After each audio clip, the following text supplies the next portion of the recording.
আসসালামু আলাইকুম বড় ভাই।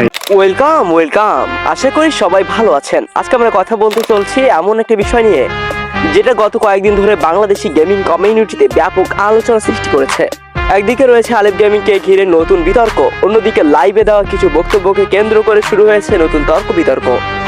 কেউ বলছে সত্য কথা বলা হয়েছে, আবার কেউ বলছে একজনকে প্রকাশ্যে ছোট করার চেষ্টা করা হয়েছে। তো আসলে পুরো ঘটনাটা কি, কোথা থেকে শুরু হলো এই বিতর্ক, আর কেন সোশ্যাল মিডিয়া জুড়ে এত আলোচনা, চলুন বিস্তারিত জেনে নেওয়া যাক।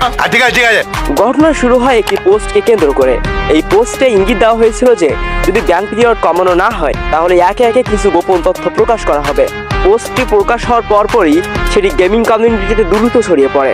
অনেকেই পোস্টটি স্ক্রিনশট দেখতে পান এবং বিভিন্নভাবে বিষয়টি বিশ্লেষণ করতে শুরু করেন। যদিও পরবর্তীতে পোস্টে দেখা যায়নি, তবুও পোস্টটির বিষয়বস্তু নিয়ে আলোচনা থামেনি। আর ঠিক এখান থেকে শুরু হয় নতুন বিতর্ক। এরপর একটি লাইভে দর্শকরা বারবার এই বিষয়টি নিয়ে প্রশ্ন করতে থাকেন। কমেন্ট সেকশনে একই প্রশ্ন ঘুরে ফিরে আসতে থাকায় লাইভে উপস্থিত ব্যক্তিরাও বিষয়টি নিয়ে কথা বলতে শুরু করেন। লাইভে মূলত আলোচনা করা হয় ব্যান, শাস্তি এবং পোস্টে দেওয়া বক্তব্য। তাদের বক্তব্য ছিল যদি কোনো টিম বা খেলোয়াড় নিয়ম ভঙ্গের কারণে শাস্তি পেয়ে থাকে তাহলে সেই শাস্তির বিষয়ে চাপ সৃষ্টি করা বা পরোক্ষভাবে কোনো শর্ত দেওয়া ঠিক নয়, কারণ একটি প্রতিযোগিতামূলক কমিউনিটিতে নিয়ম সবার জন্য সমান হওয়া উচিত। কিন্তু এখানেই শুরু হয় মতবিরোধ। একটি পক্ষ মনে করে লাইভে যা বলা হয়েছে তা ছিল বাস্তবতা এবং নিয়মের পক্ষে অবস্থান। অন্য পক্ষের দাবি বিষয়টি আরও সংযতভাবে উপস্থাপন করা যেত, কারণ যখন কোনো বিতর্ক ঘটনা নিয়ে হাজার হাজার মানুষের সামনে আলোচনা করা হয় তখন প্রতিটি শব্দের আলাদা প্রভাব তৈরি হয়। একজন যেটাকে সমালোচনা মনে করে অন্যজন সেটাকেই অপমান হিসাবে দেখতে পারেন। ঘটনাকে আরও আলোচনায় নিয়ে আসে লাইভে হওয়া একটি কথোপকথন। সেখানে ব্যাখ্যা করার চেষ্টা করা হয় যে কোনো নির্দিষ্ট টিম বা ব্যক্তিকে উদ্দেশ্য করে পোস্টটি দেওয়া হয়নি। তবে যারা লাইভে ছিলেন তাদের বক্তব্য ছিল যেহেতু পোস্টটি এমন সময় দেওয়া হয়েছে যখন পুরো কমিউনিটি একটি নির্দিষ্ট বিষয় নিয়ে আলোচনা করছে, তাই অনেকেই সেটিকে এই ঘটনার সাথেই মিলিয়ে দেখছেন। ফলে বিতর্ক আরও বেড়েছে। এদিকে আলোচনার মধ্যে আরেকটি বিষয় সামনে আসে। জানা যায় খুব শীঘ্রই একটি ভিডিও প্রকাশ হতে পারে যেখানে বিভিন্ন গোপন তথ্য তুলে ধরা হবে বলে দাবি করা হয়েছে।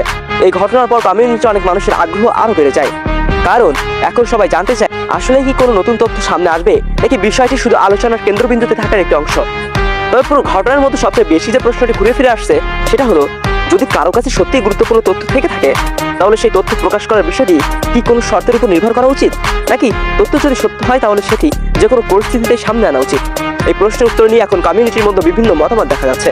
আরেকটি গুরুত্বপূর্ণ বিষয় হলো কমিউনিটির ভবিষ্যৎ, কারণ স্পোর্টস বা প্রতিযোগিতামূলক গেমিং এর নিয়ম ভঙ্গের অভিযোগ, শাস্তি এবং সেই শাস্তি নিয়ে বিতর্ক, এসব বিষয় সবসময় সংবেদনশীল। যদি কোনো সিদ্ধান্ত নিয়ে বারবার বিতর্ক তৈরি হয় তাহলে সেটি পুরো কমিউনিটির উপর প্রভাব ফেলতে পারে। তাই অনেকেই মনে করছেন ভবিষ্যতে এই ধরনের পরিস্থিতি এড়াতে আরো স্বচ্ছতা এবং পরিষ্কার যোগাযোগ প্রয়োজন।